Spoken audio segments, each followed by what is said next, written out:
If you are being driven plane crazy by trying to build planes, remember to check out the comments and the description for additional plane tutorials. Hello everyone who wants to make things which are just plain good. I am BorderWise and welcome back to From the Depths.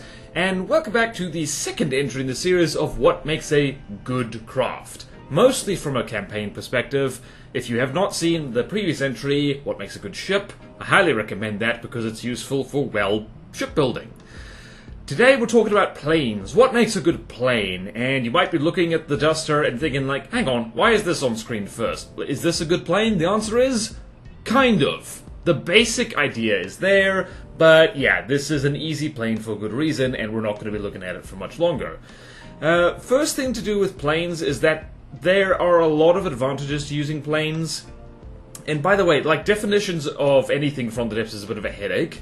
As far as I'm concerned, a plane, an aeroplane in From the Depths, is something that flies with props or jets, doesn't matter, but it does not have any, like, upward propulsion. So you see the duster here doesn't have any thrusters that are on the underside keeping it up in the air, which is the main difference between a plane and a thrustercraft or an airship. Now, when we get to thrustercraft and airship, that's a real headache because sometimes it's that blurs a lot. But with planes, it stays up in the air, primarily through either lift from wings or through controlling its pitch. So yeah, that's a plane. And to start off with, planes are good because you can make them small, you can make them fast, you can make them cheap. They're very good starter vehicles in the campaign because they're, well, small, fast, and cheap. And if you make them right, they can punch well above their weight. There's one thing that the duster does not do it very well, which is kind of essential for planes, which is an erratic flight path. Reason being, you want to move erratically because otherwise things can shoot you. So, I don't know, let's spawn in the Corsair and see what happens. So the Corsair has missiles, which certainly doesn't help. Yep. So you might be looking at it thinking, well, that was a missile, that wouldn't have helped at all. Missiles can be dodged in From the Depths. In fact, like, unless they are really set up to be like proper anti-aircraft missiles, they're actually pretty easy to dodge. And for that, you need something that drives like absolute crazy. So I'll demonstrate that right now with the thing that is probably one of the most erratic aircraft in the game. Where the hell did it go? There it is. You knew this was coming. It's the Flying Squirrel. So yeah, this thing drives like it's had way too much freaking whiskey. And as you can see, the cannon is missing horribly. And, well, we just annihilated that outlaw right there. Is that what it was called? No, it was the other thing. Wow, one of them actually took damage. I was not expecting that. Let's spawn in a swordfish. Let's see if the swordfish can hit the flying squirrels at all. Somehow I doubt it. What is the swordfish even armed with again? Oh, wait, no, that's my swordfish. Damn it. I always do this. Why do I always do this? Why have I done this to myself? But anyway, if you're making a small plane, like these flying squirrels, you will take a look at this thing and you will notice something important. It has no armor, and it has barely any active defenses at all, apart from flares which it drops, which means you really cannot afford to get hit, like, ever, so making it fast, these things actually are pretty darn fast. They're pretty slow by aircraft standards, they're less than 100 meters per second, but because they drive in a constant crazy pattern, they're constantly yawing, they're constantly pitching up and down. Damn it, I did it again. I did it a freaking again. What is wrong with me? Come on. Ay. How to make good From the Depths content. Like, I'll struggle to make a guide on that. Let's see, are you gonna be... Nope. Flak is actually quite good for this, you can tell. Let's help you out here. Let's turn God mode on you. Are you ever gonna hit these damn squirrels? You'd think Flak would work well, but, you would be mistaken. Yep, nope, absolutely not hitting them at all. So yeah, evasive movement, very, very handy. It's not the worst. I think, what is it? I think the Steel Strider's Gannet is actually worse than this. Where is it? Where is the Gannet? Was it the Gannet or was the something else? It was the Gannet, I believe. Or was it the... There it was. Let's see here.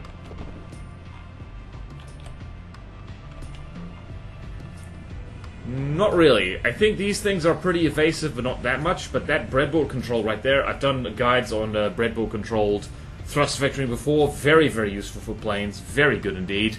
And planes also should be minimalist, in my experience. The best planes, the most useful planes, especially in a campaign setting, they have one job to do, and they do it well. Like, you will be tempted, just like with ships, to make a plane that can effectively do everything. Like in real life, that's often quite handy. But you don't load a plane with everything it can do all at once, because, well, in real life that'll be too heavy and they won't have enough room on the plane for that. But in From the Depths, it helps make them specialized, because ships need to be generalists because they're generally slower and they can get caught out of position on the map fairly easily, but planes, if you make them right, are fast as hell. So they are much better at picking and choosing what they end up fighting and what they don't, which means they can afford to be specialized. So, looking at the Gannet here, it's just got a bunch of missiles, like kind of general purpose by the looks of it. They just shoot at, let's see, what are these missiles? What is this thing's job? That looks like... Is that a... That's not a beam rider, is it? That's remote guided.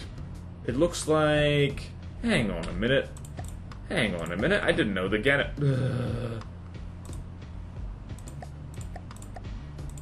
Yep. I just restarted the designer. I'm hitting all the wrong buttons today. Alright, let's see what the Gannet looks like in Deepwater Guard colors, because I just did that. Let's go have a look-see. It doesn't look much different, actually, because of the camo. What the hell missiles are these? Oh, these are single-pixel IR seekers, so these are supposed to be anti-aircraft missiles, which makes sense. This is a interceptor-type thing, and that's its job. Did a lousy job against the squirrels, but then again, trying to shoot the squirrel down with missiles is a bit of a headache. Speaking of missiles, planes are just the number one weapon type for planes in general. It's missiles. It's missiles. It's by far the easiest thing to slap onto a plane because missiles are very compact. They don't require detection, which means you can really cut down on the volume of your plane because it doesn't need general purpose processing power. And also, planes are not very stable. You'll see that this thing is flying in, like, I don't know, a gentle rolling yaw at the moment, and it's already at like about 55-56% stable, which absolutely ruins accuracy. Like if I stick I'll just stick some kind of simple weapon on here, just, I don't know, one of these. It's now got a machine gun, so inaccuracy from stability is like plus 0.2 degrees, or like it's now 0.17 rather. That's bad. That's really bad. Like it's like having a small erratic thing using any kind of weapon that it needs to aim with is, you can do it, but then at long range it kind of suffers because it's going to miss a lot. So planes, by default, missiles are better. There are exceptions to that, of course. But yeah, like using self-guided missiles and bombs generally is a good idea for a plane. Like, it doesn't even need to be that many. Even if the plane is primarily armed with something else, just slapping a self-guided thing on it can really improve its firepower. One thing that the Gannet does really well here is that it spawns in a squadron. Two reasons for this. It bypasses the friggin' block limit for campaign battles, which is like, I don't know, always a bit of a pain. It allows you to spawn in like multiple smaller craft, and means that like if the block count on both sides is roughly even, you can still spawn in a squadron of little guys, and that's important. And it also means that if you have a squadron, I don't think the Gannet does this, but you can. I'm going to spawn in one of my own things because it's. I think this this particular squad is doing pretty well. This is the Snowboarder. I have been using it recently in Steel Sovereigns a lot. Go check out that series, it's quite good. And yeah, so this thing spawns in a squad of 2. This is actually a little bit too big for a plane, and it's also got too many things going on at once. It has APS, missiles, and lasers. Really, I should specialize this thing more. But if I really wanted to, it would be a good idea to have different planes in the squadron have different weapons for different situations. There are times, even for something specialized like an air superiority fighter like this, when you'd want a different weapon. Some planes are more vulnerable to heat, some are more vulnerable to lasers. Sometimes you just want to pepper the thing with sabot rounds until it's full of holes and falls out of the sky. So yeah, take advantage of like sub-vehicles for planes, spawn them in squads. And I am going to roast myself a little bit for the snowboarder. This thing is done good, but like it's kind of big. Like it's 1,000 blocks. This is about as big I personally feel a plane should get, unless the thing flies really high, in which case you're edging to spacecraft territory. And like, I don't know, big planes never really scare me that much. So if we spawn in, I don't know, let's spawn way over here. Where is the Aero Tyrant? The Aero Tyrant is here. I do wonder if the snowboarders will be able to take this thing on. I suspect it will be. The Aero Tyrant, I'm less scared of giant planes like this because this thing is trying to be a ship, but it's not good at it because it's like having to compromise and be a plane instead. Wow, the snowboarders are actually going to murder this thing wholesale. That is impressive. But yeah, so I personally recommend building giant planes. Like, you can. This is one of those things in From the Depths that, like, this is a guideline, it's not a rule. But if you are going to build a massive, like, armored plane stuffed to the gills with weaponry and all that stuff, you might as well make an airship, which will be a more stable firing platform, and it'll be, like, just kind of better overall, I feel. I could be wrong. If anyone watching this has successfully made a giant plane, like, do let me know. I mean, I think the people who made the Aero Tyrant, and in particular the Mobula, would definitely tell me, like, alright, get stuff, we've made a great plane here. But yeah, it's like, there's a reason why people are terrified of, say, the Great Talon's Pyre, but they're less scared of the Mobula. Because another thing with planes is because they're constantly moving, you can't make a front-sider out of a plane, which really kind of compromises how dangerous they can be. More on that next time. And this is currently an even fight between a pair of planes which are like half the cost of this one big one. So that's interesting. That's basically it, really. It's just, to summarize, make them fast and make him fly erratically. Like, this is one problem with the Aero Tyrant. Bearing in mind this is a campaign design, it's supposed to have weaknesses. It doesn't fly very erratically, it's damn fast. Like, this thing is flying, well, it's not that fast in comparison to other flying things, 124 meters per second. But yeah, it flies fast, but doesn't fly erratically, you do want that. It is also, I guess not, like, it's minimalist, I guess. Like, it's got what it has, needs to do what it's supposed to do, and no more than that. Like, to make a smaller, like, you gotta make your planes smaller and cheaper and kind of specialized, because that way, when they go where they're supposed to and fight what they're supposed to fight, they will be able to do a good job about that. And the general rule of thumb is, if they can't fight it, they can outrun it, and if they can't outrun it, they should be able to fight it. At least that's the idea with these air superiority fighters I've got right here.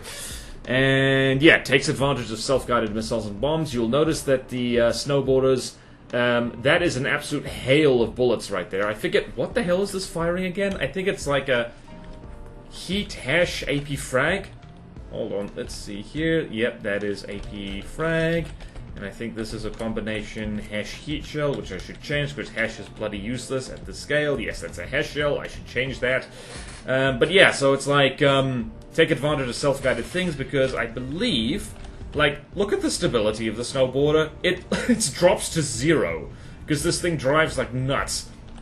On the one hand, that helps it evade almost everything that the Aero Tyrant has thrown at it, but also it means that well, it's like, its projectile weapons are having a very hard time hitting back.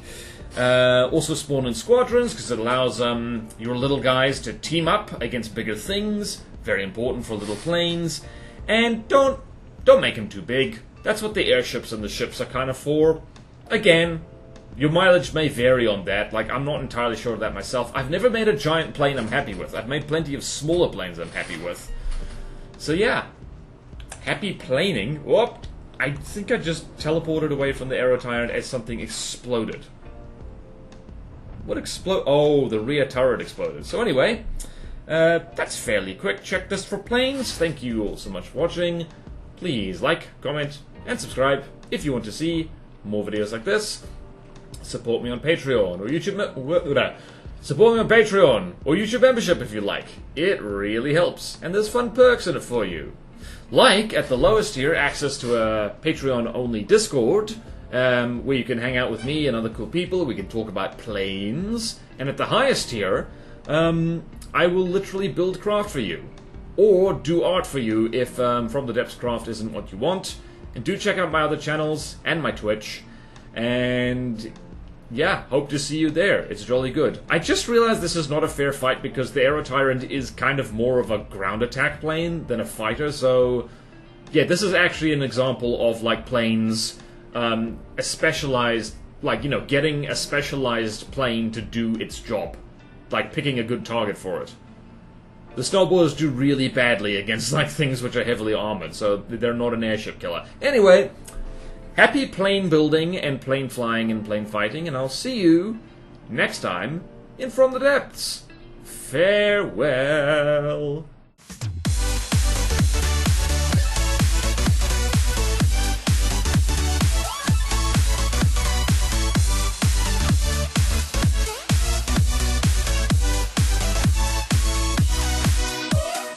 Your fate is plain to see.